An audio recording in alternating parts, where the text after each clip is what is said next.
Are you ready for cocktails and conversations? Are you ready for cocktails and conversations? Are you ready for cocktails and conversations? With your host, the unapologetic diva, Dr. G, the girlfriend therapist, Dr. Cortina Lewis, and the networking extraordinaire, Diana Richardson Philippus. Are you ready for cocktails and conversation? This is Herspiration Happy Hour. Happy Hour. Happy Hour.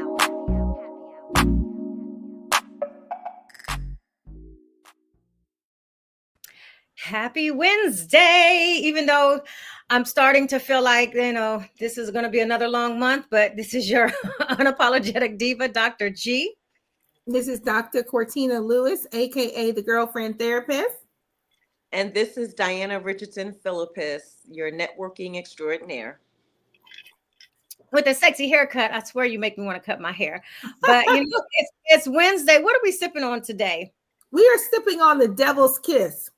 Oh, and I picked the Devil's Kiss because it definitely ain't God's kiss, what we experiencing within the nation.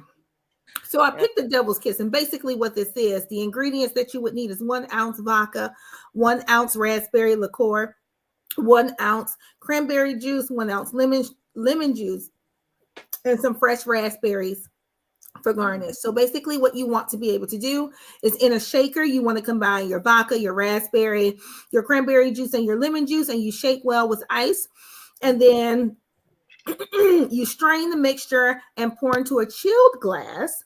And then you garnish with raspberries on top. If you just want to do a mocktail, you would complete the same steps, but you would leave out the vodka. It actually sounds really good. Sounds refreshing. Yeah. See, that might be the illusion. Remember, he sold them people a dream, but it wasn't real. Okay. He didn't really sell them no dream. He told them the truth. I mean, he did, but in their mind, because that's how their mind was set up. Something's wrong with them. He told the truth.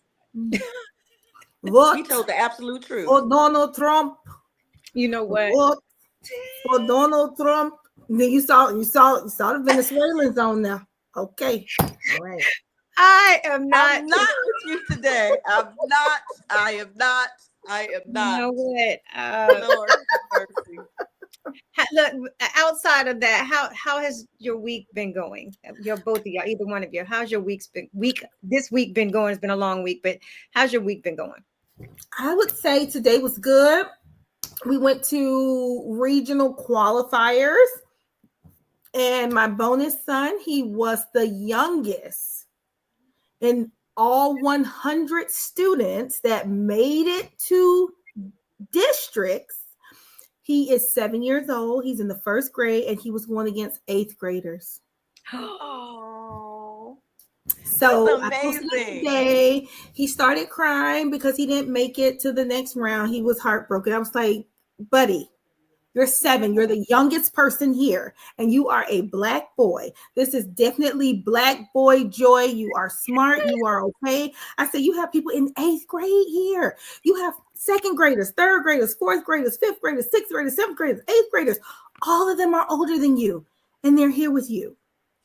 So you can do it. I said, we can do it next year. He said, well, what if they don't let me? I said, oh, baby, they're going to let you. Yeah, they are. Yes. Oh, I mean, you know what? He achieved an amazing feat. Mm-hmm. At his age, and to be in the top 100 to go in the county, and Orange County is a big county. That's amazing. In the entire county. Mm-hmm. That's awesome. You tell him to celebrate himself. That is quite the accomplishment. And sky's the limit. You know what I'm saying? Like that. Tell him, boy, cheer up and congratulations.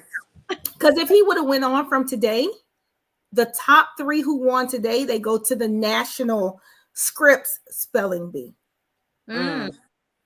So he made it that far. So out of always next year, 3. Mm-hmm. Wow. Oh man, that's tough, especially when you're the youngest. The youngest, and everyone else is in 8th grade. Right. Girl, what you talking about? I'm sitting there, they calling out the words. I said, oh, Google. How you spell that? I don't even know that. One word, I ain't never heard this word in my life. And I'm not even being funny. Like, I was like, Oh, I don't know how to spell that one. What was it? Look, sounding it I out can't in your even mind. remember. Like, Oh, you can't remember? Okay. Oh my God. It was a word I had never heard before. It's like one of them SAT words, the big words. I said, oh Lord.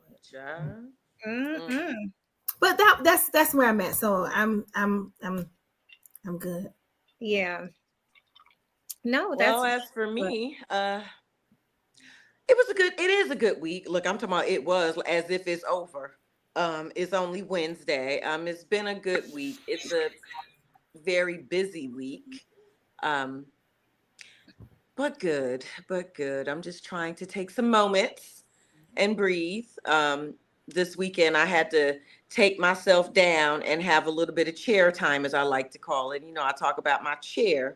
I like to get in the chair and sit down. I tried to get in the chair today and sit down for a couple seconds and just look out the window because I like to have a little bit of downtime, you know, in silence so I can think and just be. But it's been a good week, but it's not over. It's not over. I mean, I'm just trying to figure out why it's still Wednesday. I'm telling y'all, it has been a long week. And then, you know, normally I don't work weekends, and I had to end up working this weekend. And then it's just really, I'm going to embrace this busy season, you know.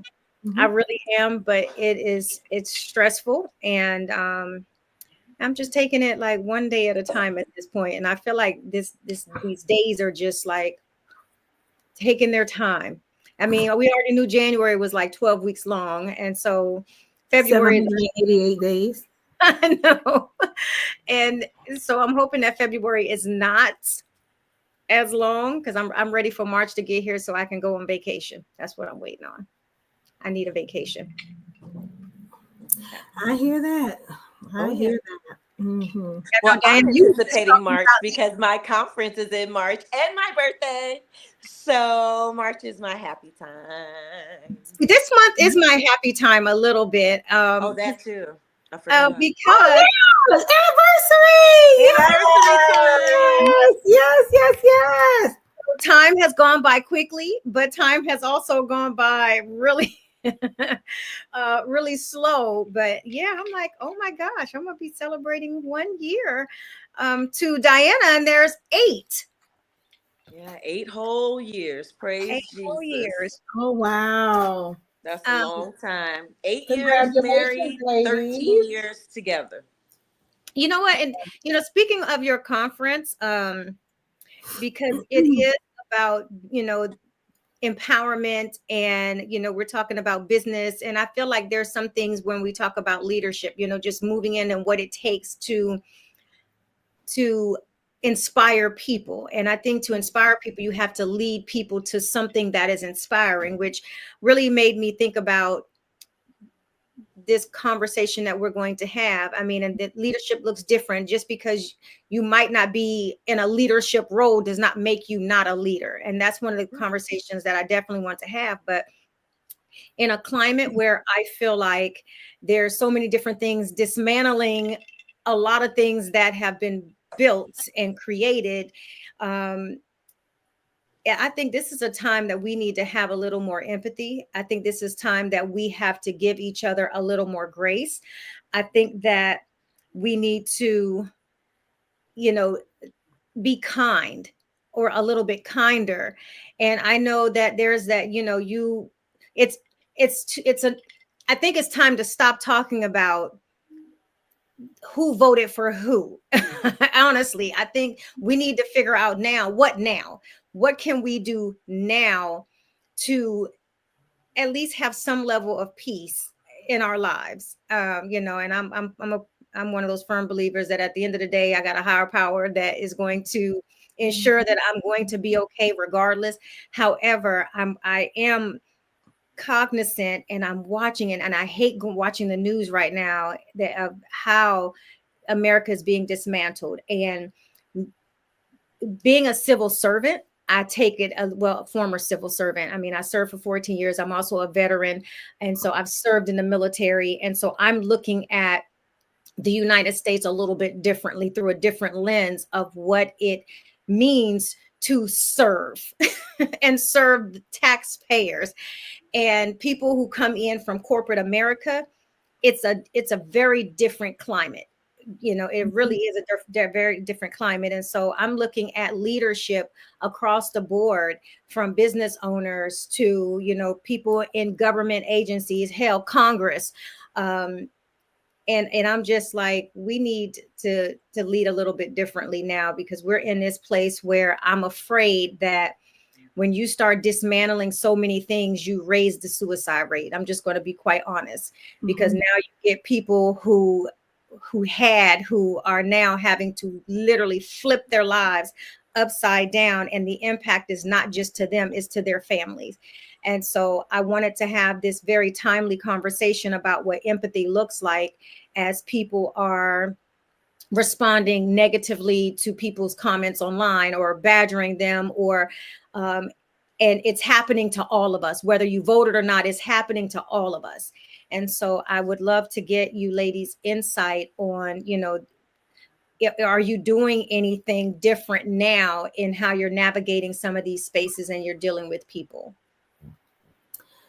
The biggest thing that stands out for me is, or the biggest threat, I would say personally, is the dismantling of the Department of Education, because my daughter is getting ready to go to college. And so that's going to have a huge impact on the university that we select, because we are in Florida and her top school is Florida A&M University. We're in Florida. If they're talking about dismantling anything dealing with DEI, HBCUs, you're going to lose your funding. And so I would hate for her to be going into her sophomore year or her junior year and the school shuts down, because where does that leave you?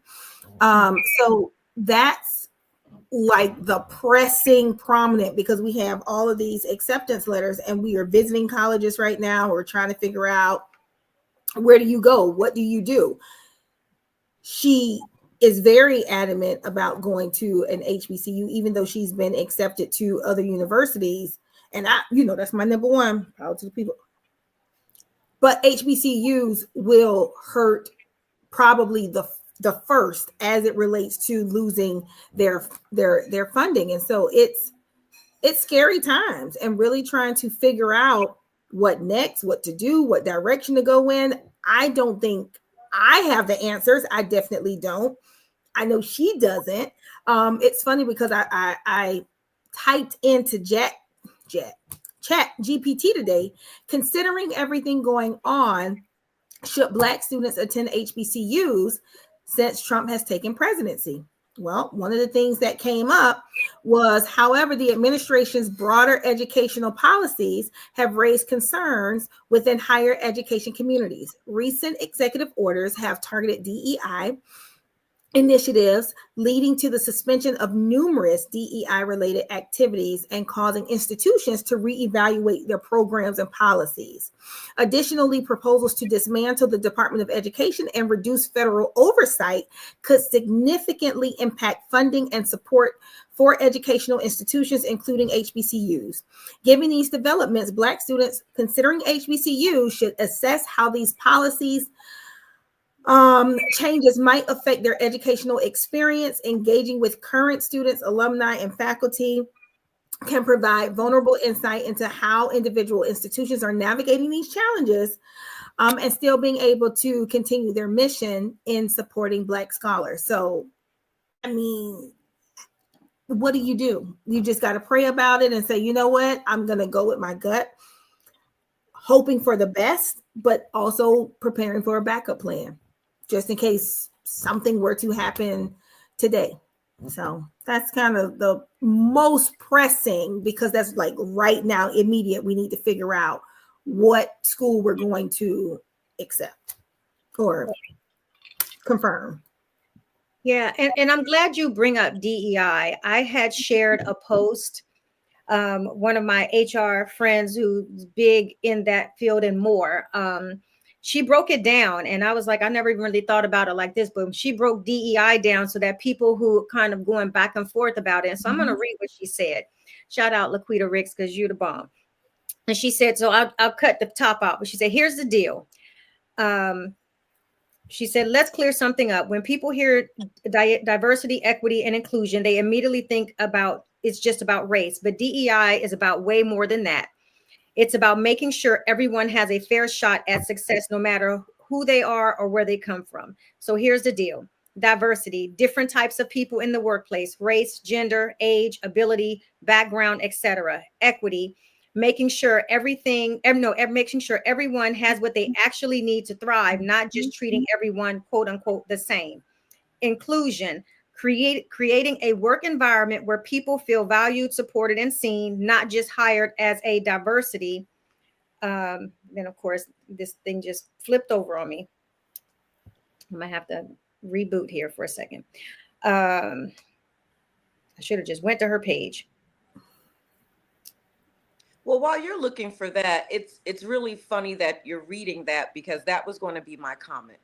Okay. In regards to the DEI, it's more than just Black people and minority people. Oftentimes, when you think of it, when people are talking about diversity and inclusion, everybody automatically jumps to African Americans and people of color. However, Caucasian women are at the top.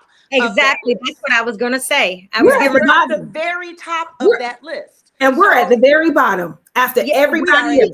Very bottom. Exactly. So speaking, I found it back again. I said, I guess Facebook didn't want me to educate y'all. But she was inclusion, creating a work environment where people feel valued, supported, and seen, not just hired as a diversity quota. Who benefits from DEI? A lot of people, way beyond race. So she put check marks. Women, access to leadership, fair pay, and yes, the right to pump breast milk at work without shame. Veterans, transitioning from military to civilian jobs without being overlooked. People with disabilities, workplaces that actually accommodate their needs. LGBTQ plus employees, safe workspaces where they can be themselves without fear. Older employees, protection from age discrimination and fair career opportunities. Working parents, flexible schedules and parental leave that actually works. She said, but let's talk about who has benefited the most. You ready? Statistically, and she said, and don't test me on this, I read statistics and do reports. White women have been the #1 beneficiaries of corporate DEI programs, getting better jobs, leadership roles, and pay increases at a higher rate than any other group. Meanwhile, Black and brown employees, veterans, people with disabilities, and working moms are still waiting for DEI to work for them the way it should. So let me break it down a little bit more for you, since you think DEI equals Black jobs. Based on data from the U.S. Department of Labor, the order of who benefits the most from diversity, equity, and inclusion initiatives in the workplace are: 1, white women. Research confirms that white women have been the primary beneficiaries. 2, then it's veterans. DEI efforts has increased hiring programs and workplace accommodations. 3, people with disabilities, then the LGBTQ, and then 5, working mothers. 6, we're at the bottom, Black and Hispanic employees, and then 7, older workers 50 plus. So I was like, wow, in the bigger scheme of things, people see a very tunnel vision of diversity, of DEI. And like you were saying, Diana, look, when are we going to benefit? Well, see, this is the thing, though. I would be very interested to see how the administration really spins this, right? Because, of course, they're not going to want, let me take that back, because I don't really feel like he really values women in general, not white, Black, Hispanic, in general. So it may be a situation where, hey, who cares? But I would just be interested to see if some of, remnants of this still remain for Caucasian women in some capacity. I really would. But, again, people often have what's the word I want to use? A misconception about what DEI really means. We're at the bottom, and we have not been well served. I can remember being in corporate, right? And all, I'm sure you guys, all these different meetings, not always DEI, this and DEI, and let's do scenarios. And I would be sitting there looking at them like, this is just to check this off, your to-do list because you have to do it, and you want to sit here and talk about a Black experience, or you want the Blacks to put this experience on the line, you don't relate, you really don't want to hear about it, and it's just, that's a whole nother topic, but let me stop. That's powerful right there. Yeah, that's a whole nother topic. But one of the saddest, go ahead. Hmm? Oh, I was going to say, one of the saddest things, especially coming from, research and studying different populations and different subjects, with them looking at all of this DEI stuff, the National Science Foundation, there's a list of keywords that can cause a grant to be pulled.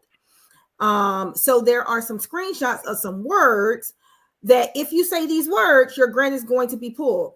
Female is one. Social justice, social cultural, advocacy, women, underrepresented, political, multicultural, minorities, marginalized, diversity, equity, enhancement, equitable, ethnicity, bias towards Black and Latinx, community diversity, differences, responsiveness, barriers, bias, disabilities, discrimination, community discrimination, preferences, belonging, racial justice, racial inequality. These are all a list, and that's not even the exhausted list, right?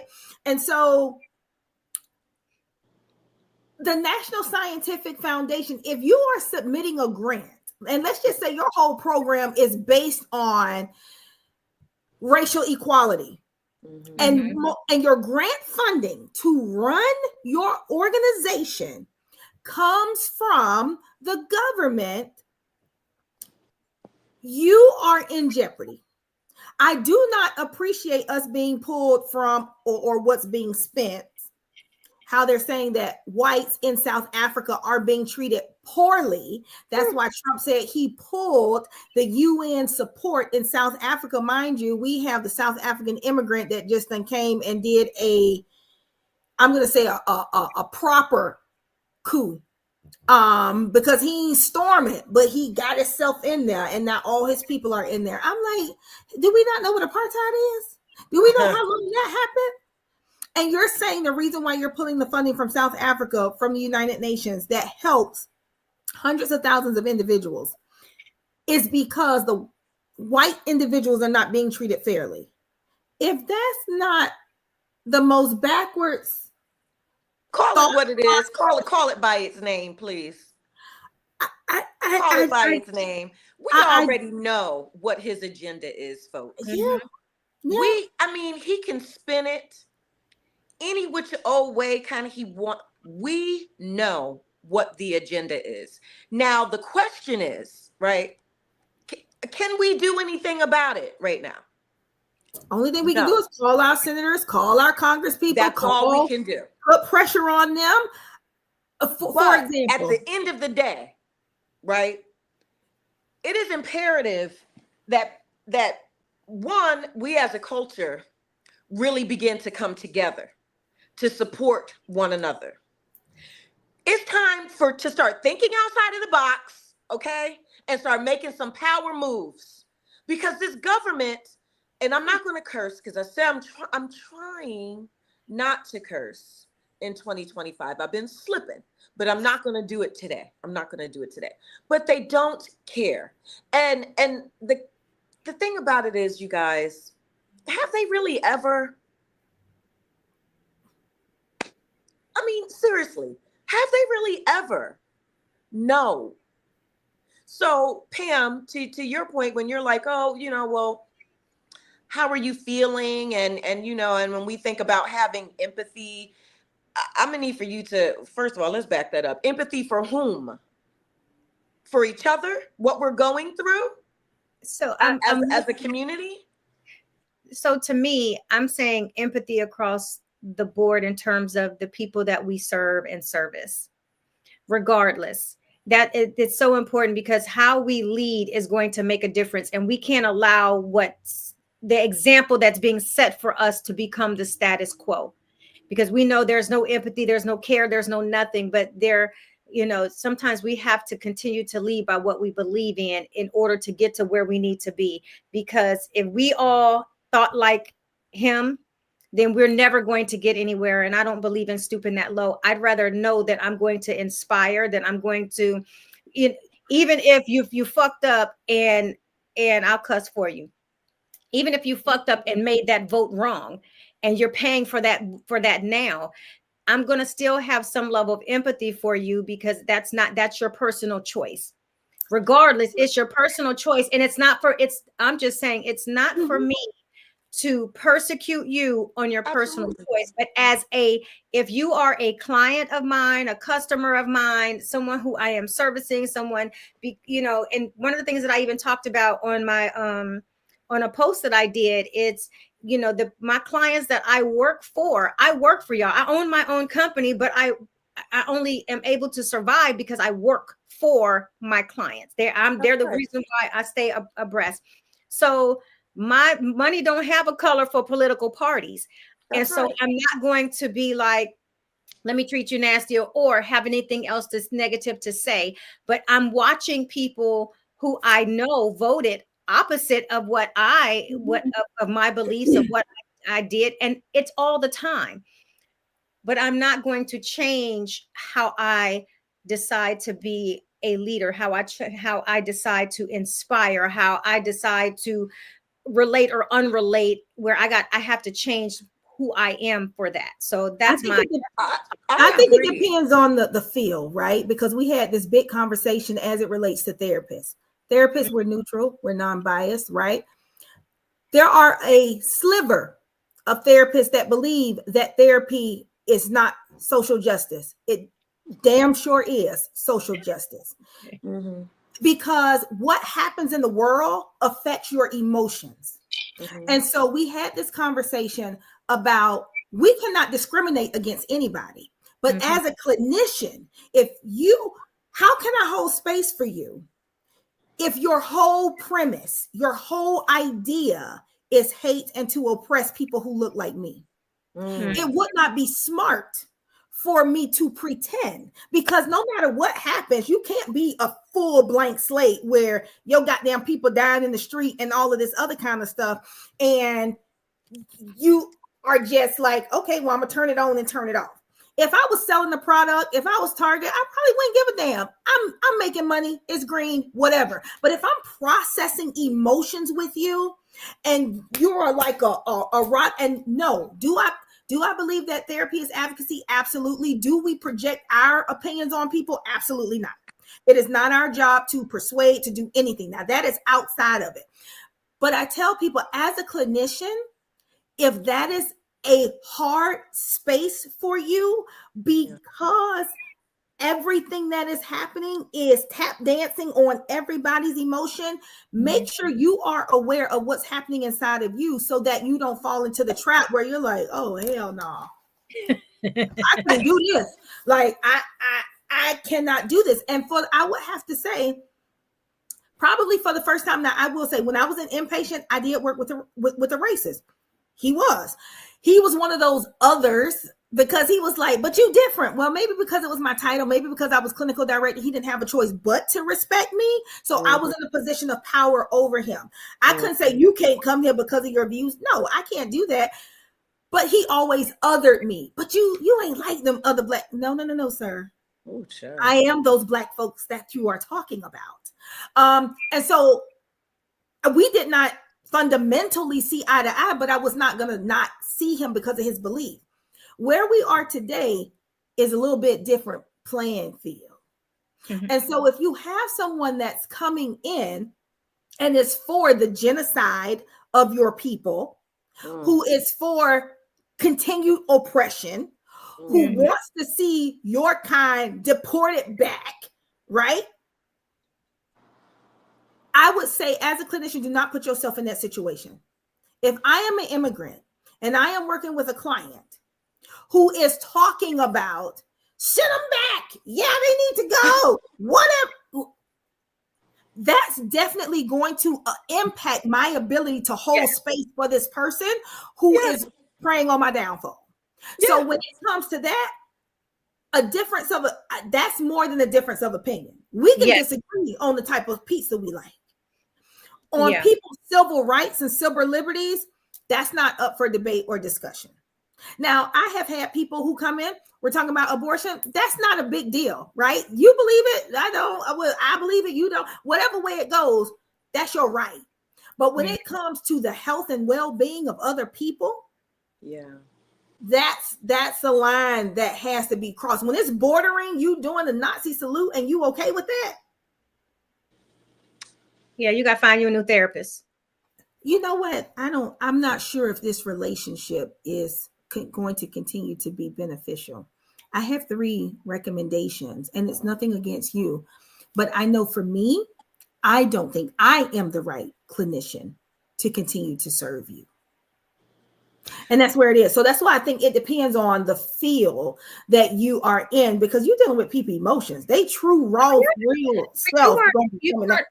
You weren't on here last week. Remember, Diana, we was having this conversation about finding the right therapist and how it's important. Like, you know, even for, I said, as a woman, finding a good pair of jeans is hard, but you're going to try on different ones. But it's important that you know how to, as I say, break up or discontinue your relationships when it's not serving you, and find you someone that will. That's very critical, and that's important. And it goes both ways. So I'm glad you say that. But I think it's still, and I guess for me, I'm trying to think. I don't even think I see white clients, but okay. Or I have white clients. I don't think I do. I don't. It's well, I do, and I don't think I do. I'm not a clinician. Not on purpose. Not on purpose. I mean, but you see clients like I see clients for different things, but I don't think I've ever had a white client. Well, I have. I have 2 right now, and let me just say this. Because I'm hearing Cortina, I completely agree with you, and being in your profession, I respect that, and I would have the same standpoint. But I just wanted to back it up because Pam, you know what you led with, you know, in today's climate, you know, with it's a lot, it's heavy. But let's just remember that he came in the first time on the same thing. So for me personally, and this is just me, right? I have had DMs saying that, because I'm not, you know, I do put my political standpoint when I feel like it. I'm unapologetic about it. I vote for who I vote for. And if I want to support who I want to support on my platform, I'm going to do so. You don't have to agree with me. I don't have to agree with you, but this is my platform, and I can do with, you know, what I want with it. Now, I have received nasty grams in my DMs before, you know, about, especially with this particular election. I remember, you know, I had some coworkers in the first run with him that were verbal about their standpoint, and I don't want to say, they were a racist, right? So it was some comments and stuff like that made. But me personally,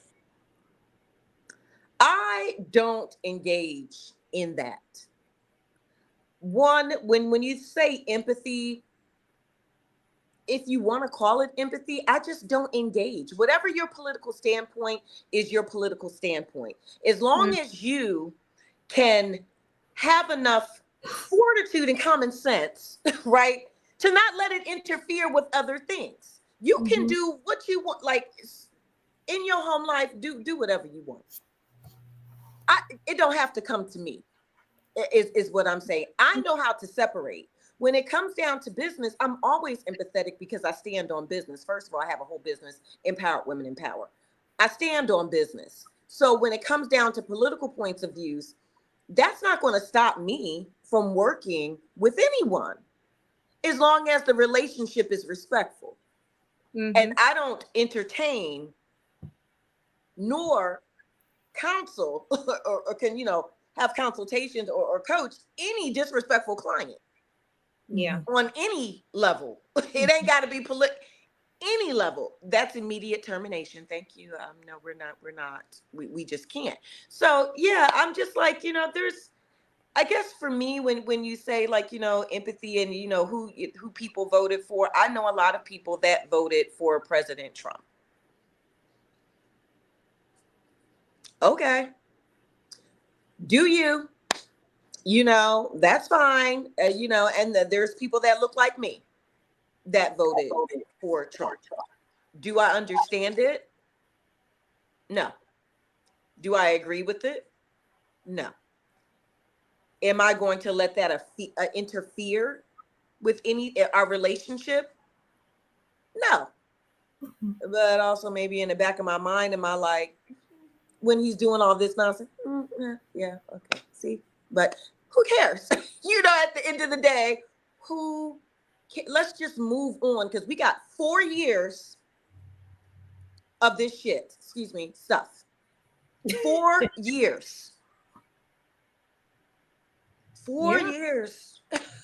4 years. And let me say this also. I want to make sure that people who are going to therapy, it's unethical for someone to not see you because of your race, your religion, your background, political affiliation. That is you cannot do that. This is a step above that. So I want to make sure I'm very clear when I'm saying that, because I don't need anybody calling the board on me, talking about something. She talking about something. She ain't gonna see no Trump support. No. If they come with the rhetoric that I cannot hold, because I just can't be that. Therapy is emotional. Yeah. You're taking in people's energy. Yeah. I cannot be activated. I'm a human. I have emotions. I cannot be activated by somebody sitting across from me telling me something. Yeah, tear it all down from the inside out.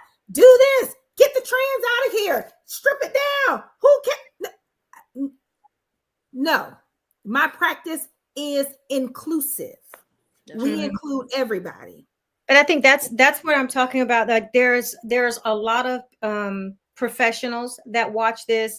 There are people in actual leadership roles that are in organizations that watch this, or work for the government, and have leadership or are supervising. Because when you're supervising or managing, you are a leader. You think about the person that is a supervising or managing a front desk at a hotel, or McDonald's, or Starbucks, or Target, and right now. And imagine a person that's in a leadership position at Target that just dismantled their DEI.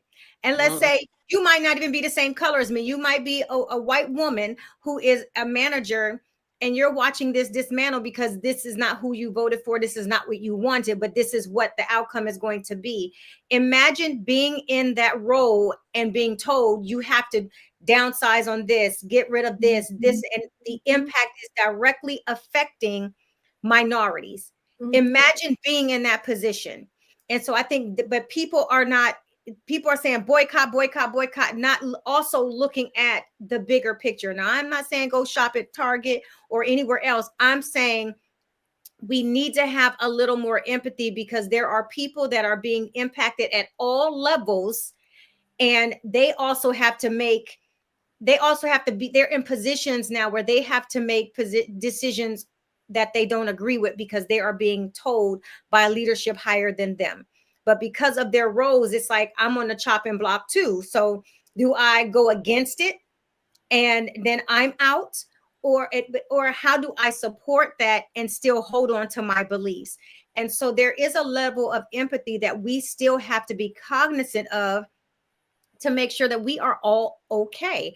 And I was, matter of fact, so this off a line type of thing. I'm working with a therapy company on their marketing and their strategy and stuff. And because I couldn't attend a meeting today, I did do a video about the strategic marketing and whatnot that I'm doing. And one of the things that I had said is that in this climate, it is imperative right now that we understand the need to have support for therapy, to advocate for therapy, to utilize your EAP programs, to really sort through our feelings instead of looking online all the time and becoming depressed, becoming upset, becoming angry, becoming hurt, and lashing out, and or holding it in, because it's affecting a lot of people. And so that's why I said I wanted to have a conversation about navigating leadership with empathy, because we don't know what other people in these leadership roles that did not make that vote, but they're being impacted. But guess what? We're taking it out on them because we're affected. We're affected too. So we just have to be mindful. One of the things that brings up for me is the whole Tabitha Brown thing, right? And so when she was saying, you know, first she came out, she was eating her grapes and everything. The difference is, back in the 60s, in the 50s, there were some inconveniences that happened when people boycotted, right? It wasn't, they was walking 5 miles, 12 miles to get to where they wanted to go. Because when they said boycott, yes, they stood on business. Period. It wasn't about an individual thing. It wasn't, well, I gotta get over here to my kid.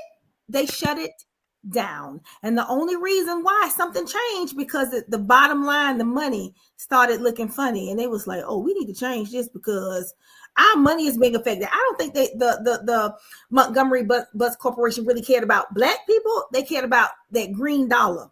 And so we need to change this in order for something to happen. Tabitha Brown is one person. And sometimes there are going to be casualties as it relates to making an impact and a statement. Now, I'm not telling people to shop at Target. I'm not telling you not to shop at Target. I'm telling you to do what your heart tells you to do. But if we are making a move together, we have to know that there are going to be some inconveniences that we have to deal with. There are going to be some people that are impacted that they have to deal with. Now, there are options for her. She can, the reach might not be as wide, but people know you now. You have a stage, you have a platform, you have millions of followers. So you can still take your products. I don't know how much you made by now. You should have some capital to be able to do that, or to be able to get a business loan to be able to do that, to, okay, do your own stuff. Target gave you an amazing platform for you to get your stuff out there. Your name, you have household name recognition. That's more than a lot of people when they first get started. That's more than what you had when you started. So I think that you can still definitely be successful, because well, her reach is far beyond that now. You know, Tabitha does so. I mean, that's a major aspect of what she does. But Miss Brown does amazing things. But the reason why I said that is because when she came back, she was like, you know, like, my stuff is still in there. It wasn't definitive. It was like, if you shop there, come shop for my stuff there. But if we trying to boycott, it ain't no half boycott. It's a full stop, bring them to their knees, watch the stock go down, so that you make an impact and a statement about what it is that you're doing. When we're talking about mobilizing, when we're talking about organizing, when we're talking about making an impact where people can see it, where they can feel it, where they say, oh, this demographic of people, they mean business, because their money talks. That's right. We need to make sure we change something. And again, a lot of times when people are, you know, doing all this DEI stuff, we want to have these people and everything, it's because they know it's going to bring in dollars. Do I really think they stand on it? No, because if they did, the boardroom would reflect the initiatives that they're putting in place. If you really believed in diversity, equity, and inclusion, let me see what your board look like. Let me see what the key investors look like in your organization or in your store or in your product. And so I would say a lot of times around 2020, George Floyd, Ahmaud Arbery, and Breonna Taylor, that's when a lot of these companies jumped on the bandwagon to really start creating these DEI initiatives and everything. And as soon as the wind changed, whoosh, DEI was dropped and left in the water. Yeah. So let me ask. Go ahead. No, go ahead. Go ahead. So I was going to say, if we're talking about it, it has to be a collective. We cannot do these in silos alone by ourselves, right? And I think the difference between today's time and back during the civil rights time is the collective mindset. Come on. We are so individualistic now that we don't see outside or past ourselves. We don't think in terms of global and community. That has been lost. So I think in today's time, it would be really hard to mobilize and really impact change as we did back then, because everybody was fighting together. But see, and that's my thing, because there's often a lot of complaining, right? Everybody got something to say about how they're being impacted, but as a community, you hit it on the head. We're not mobilizing to come together to get the job done, because trust and believe, if we did, we could. Oh, Yeah. So let me ask. Here's my issue, and I'm gonna ask you, ladies, this. It's so funny that people are saying boycott, buy black, because DEI is gone. Why weren't you buying black then? Why were you not supporting black businesses back then? Why are you not supporting black businesses right now? You can look online, and if you frequent a black shop, have a bad experience, you would never go back. You can frequent a white shop, Asian shop, or any other type of shop, and your ass will be there a bunch of times, no matter how McDonald's can get your order wrong 500 times, and you're gonna go back to them golden arches. But I think what's happening, and I have said this before, no black business, no legitimate, I'm gonna say this, no legitimate black business goes into business to fail. We have a responsibility to go to. You don't have to blast them online and just say, hey, here is my experience, but I'm not going to put you out there. Have a sidebar, because they're still learning and growing and learning and growing and learning and growing. Because if you are a business owner, you're going to learn and grow. And if you don't believe me, I'm going to give you a prime example. If you have an iPhone, how many times that motherfucker break down? How many updates do you have to do? All the time. But you're going to keep buying these phones all the time, and constant upgrades, repairing and fixing what is wrong. Yeah. Because what? People are complaining when, what was it, Samsung or Android was blowing up and catching on fire. How many of y'all still got them Androids right now? Well, hell, the plane's falling out the sky and catching on fire. Y'all still finna go book the ticket. But my thing is, just because you have a bad experience does not mean it's going to be a consistent bad experience when you are dealing with a legitimate, I said legitimate, a legitimate black owned business, somebody that's serious about their craft and are doing the best they can to try to make everybody happy, their clients happy. So you have to still take it with a grain of salt that sometimes there's that learning curve to get to greatness. So give them that opportunity to get to greatness, and don't let DEI be the reason why you decide to shop black. My money's been going black for a very long time. Very long. My hair braids my hair. I use a lot of vegan products. Shout out Organic Grow. And I'm not being paid for none, but y'all know how I feel about my brand. But seriously, I've made sure that if I'm going to speak it, I'm going to put my money where my mouth is. I'm not going to just tell you all, hey, buy black, shop black. I'm a black owned business. I'm just saying that I want to see our community thrive. So I'm going to put my money into the community the best way that I can. Can I do it all the time? Certainly not. Because, if I'm in location and I have to go to the grocery store, I don't have a black owned grocery store near me. So I'm going to have to do what I can. But let me find out. I'm there to support. But I'm not going to wait. What I'm saying is I'm not going to wait on DEI or someone to impose something that I'm now going to be like, oh, let me go and march. Let me go and support. Because I think that's falsified and temporary. And it's maddening to get to these temporary points of support only to backslide later on and say, well, let me go get this Fendi bag. Let me go get this Gucci bag. Let me go get all of these things. And you're not supporting. You're not putting your money where it really truly matters. Right. And I think this has been a I'm sorry, Cortina. 1 second. This has been a conversation for decades, DEI or not. It has been a conversation amongst our community, our culture, for a very long time. We don't support each other the way that we should. We just don't. But yet we'll sit back and complain about what we don't have. Oh, we're not getting these opportunities. We're not getting that. But when one of us succeeds and doesn't reach back to help another. I mean, hence why I'm here and what my company stands for, because it means something to me. I mean, you guys have been to the conference. Y'all know what I say. Real queens fix each other's crowns. You understand me? Like, reach one, teach one, and pull them on up, and let's go. Because as a community, it takes a village. It really does. But y'all, I'm gonna get too passionate about it. We, as a community, as a culture, we have to really get our minds right. We really do. I get so tired when people start complaining, oh, the white man doing us wrong. We do each other wrong.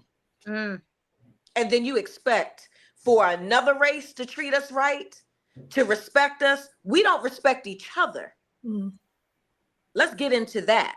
That's why I wrote my book, Black Girl Activist, changing the narrative of Black women, because we have a responsibility in our community to speak life into our community. That's right. Stop speaking trash about each other outside of our community to people who don't look like us. And then they take those same narratives and they run with it into their community. Ooh. And then they wonder why people look down and treat Black women, especially, a certain kind of way. You got Black men that speak down on us and then go and have these conversations with their white wives, white girlfriends. And so you powering their heads up thinking that they're better, and not really. They're getting the same trash that we keep dumping out. So I'm just saying. But so we have to be extremely cautious about who we talk to and how we move within our community to ensure that what goes on in our community stays in our community, so that we have an opportunity to make those shifts and change that narrative and the messaging that goes outside. Otherwise, we're still going to be doing the same. We're going to be the hamster on the wheel, constantly doing the same thing over and over and over and over. I mean, you look at, different cities. Oddly, all the cities that have been made by Blacks and about Blacks have burned down in some way, shape, or form in history, including just now in California. But guess what? If we built one, we have an opportunity to build another. We have an opportunity to build another. We have an opportunity to build another. But you know what that takes? Collectivism. Yep. We have to come together as a collective in order to be where we need to be, because we're stronger together, not separated. Yep. So we have to change the conversations that we are having about one another in this community. And then the other part is we're a cultural melting pot. We can't escape that. So we're going to have to learn to embrace and not expect multiracial people to pick a side. Let them be who they are. If they want to play white, then play white. If they want to play Black, then play Black. But you will know what genuine looks like. Genuine support looks like. So I'm off my soapbox. So one of the things, you were talking about the Black businesses. I will say, just this week, I had a situation, and that's why I don't like to do text. Whatever happened, right? And so the way that clients normally come in, because this was someone I had met in the community, they didn't go through the normal channels where you said everything or whatever. So I was accommodating in the beginning. Well, apparently this individual sent me a text message, stating their disappointment with the way the process went, and they felt dismissed and everything like that, right? So in me trying to be like, okay, well, and so I said, well, can we have a conversation so that I can explain to you how it goes? Everybody doesn't want to talk or whatever, which is fine, but I had to remind myself that is one person's experience. That is not, because they were like, well, I understand you have to get paid. Mind you, consultations are free, so there's no payment in that. So I don't know where that came from. If I ask you a question, you say you're using your insurance. Okay, are you able to send me your insurance information? That's important, right? Because once we get the insurance information, if I tell you your deductible is this, your copay is this, but these are your options, I'm not going to give you other options. If you say you want to use your insurance, why would I say, well, if you want a private pay, it's $200? Right. You just said you want to use your insurance. And so they were like, well, I was willing to pay out of pocket. You never said that. So in knowing that sometimes even when people are blasting Black businesses, there are three sides to every story. And so I just reminded myself, you know what, and I apologize. I took accountability because at no point do I want anyone to walk away from an experience with my organization and feel as if they were cast aside. That is definitely not how we operate. That is not how we do business. And I hate that this was that person's initial experience with reaching out for help, and that is what they walked away with. Yeah. And so I feel like if even if they don't feel like they did anything wrong, if an organization tries to make it right, whether you use their service or not, and you're not obligated to allow them to do that, but at least give them the opportunity to give you clarity as to what you may have missed during the process. Before you go out and be like, oh, this is trash. Just won't use Black people. This is ghetto and all this other kind. But let me say this. Sometimes you can't please everybody. That's true. I'm going to give y'all a real quick synopsis because I'm glad that you said this. I hope it is what it is if they watching. So I remember I was having my inline experience last spring in Perimeter Mall, right? Inline is in store where I'm bringing them inside the store. They can set up for 3 days, an inline experience, right? Against my better see, and this is when I get a red flag about somebody, sometimes I try to ignore it, but every time that I do, I swear it bites me in the Katusi. I promise you it does. So anywho, older Caucasian women, and I'm not being okay, but I'm just giving you what it really is. Reached out, wanted to they saw, the listing, vetted them, let me see what it is that you have, all that great jazz. Okay, you're approved. Okay. When I tell you that, for those that know me, my stuff is laid out. Is laid out. What you're getting, the space is like what you can bring, the dynamics of any marketing material. I don't play. I'm very strategic. I'm very detail oriented with things like that. Like I just am. Keep sending emails to Kate. Kate starts sending them to me. She says that she doesn't understand. She wants to bring this big, I don't even know what it was. I'm like, well, it's already clarified that this is an inline store experience that has shelves and things like that. Like you'll still get a table because they had like some purses and things like that. So you can set it up, but you don't need to bring this big rat. Like, what are we doing? No, the answer is no. Well, on the picture, because I ended up reaching out to them personally because it got like, she was rude for no reason. So I ended up, you're like, hey, you okay? Well, we didn't know that. No, you did. 1, it said it in the listing. 2, it said it in the information that was sent. 3, it was emailed to you. And now 4, I'm telling you, like, oh, well, long story short, because I know we're about to be at time. I just said, you know what? I'm going to give you a refund because I don't play. This is not the experience for you. I don't like, I'm big on energy. I can't even see you come. Like, I feel like you would, nope. Let me go ahead and give you your $500. It's going to be let me refund all this, send all the information. Here you go. Do you know she took to social media talking about how it was such a bad experience and how, what did she say? Just a lot of nasty. And I'm like, that, first of all, that's not what happened. You know what I did? So sorry that was your experience. However, boom, boom, boom was explained to you. We wish you well on your endeavors. And thank you for considering Empowered Women Empower pop-up shops. God bless. And blocked her. because she kept trying to send like and had to block her. Some people just, y'all know where I'm going. Okay, I'm not gonna. Well, Sometimes. you can't please everyone, and not everyone is going to like what you bring. But that's why the clients that we do have are very near and dear, and they continue to come back. They continue to refer. Amen. And like low key, I tell people all the time, like my poor company business on social media, I can't tell you the last time I posted because I don't need to. I mean, hell, Right.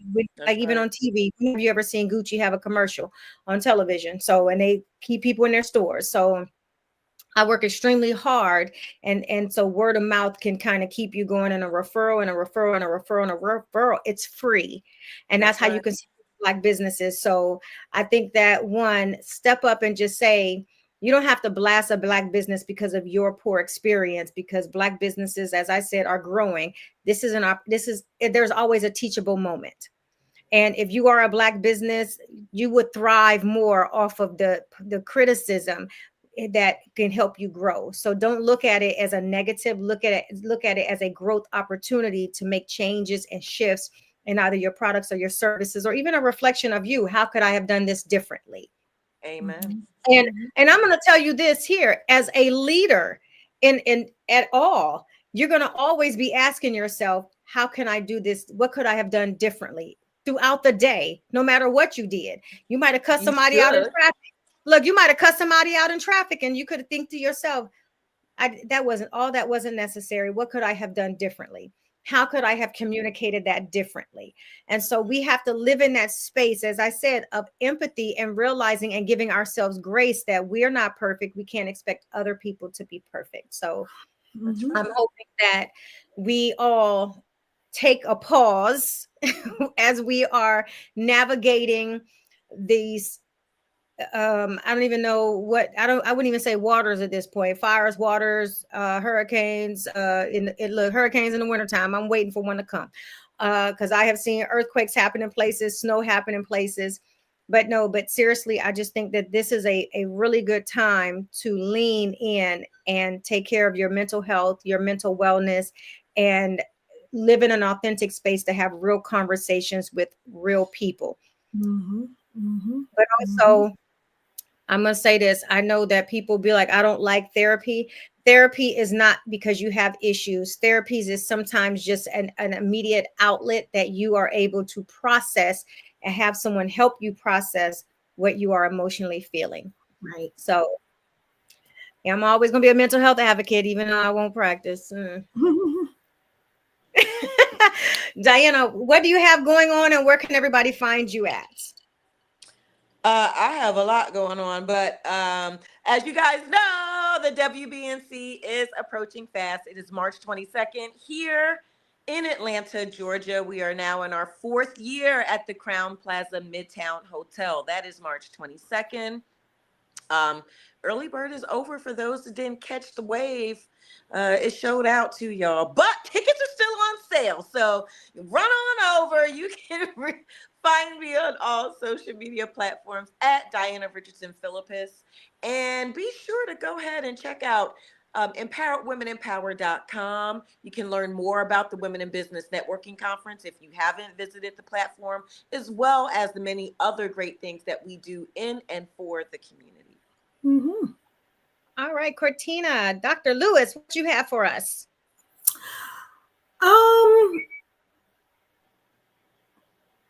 Never be ashamed of where you are. Like where you are, where you feel, where you stand. If you need a break, don't be ashamed to be able to share with people. You know what? Yeah, I don't have the capacity to do that. Make sure you're honoring yourself in everything that you do, because if you don't put you first, nobody else will. And you can find me at The Girlfriend Therapist on all social media platforms. You can also find me at the Noir Center, NOIR, Noir Center, on all, excuse me, all social media platforms.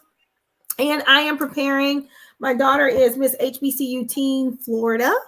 Hey. And that she is running for the national title. We will be in Maryland, Bowie, Maryland, July 10th through the 13th. And so we will be there, and she's running for the national Miss HBCU teen title. So nice. Amazing. I'm glad that's up here near me. yeah.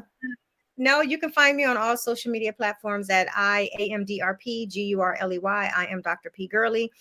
There are so many things that I have going on. I have the Kids Red Carpet is the tickets are available right now for Fayetteville and for Jackson, Mississippi. Fayetteville is on June 21st, and Jackson, Mississippi is on June 28th, like literally back to back. It's going to be a very, very busy time. We also have an evening with authors, Black Men Speak, on October 4th. Look here, if you are a Black man, this is going to be a platform for you. It is a safe space because I think that men need to have that conversation. Women, you're of course welcome. Everybody's welcome in the audience, but this night is about men and for men, and we are going to treat our men right, our Black men right. Let me be specific. So if you are a Black author or a Black male and you are interested in speaking, you can send an email to litforreading@bgbbblit.org. But other than that, follow me, and I'll be posting all kind of things. And if you go to my, what do you call it? The little link in my bio, you'll find everything, tickets to the WNBC, to everything that I have going on that I'm a WBNC. Women in Business Networking Conference, WBNC. Look. All right, y'all. We will be here same time, same place. It has been an absolute amazing episode, and I'm grateful for everyone who tunes in, and I'm grateful for all of those who are going to play back. Just remember to lead with literacy. Cheers until next weekend, till next Wednesday. Yes. And look here, this is like weird. Oh yeah, okay. See, I'm still learning this new system.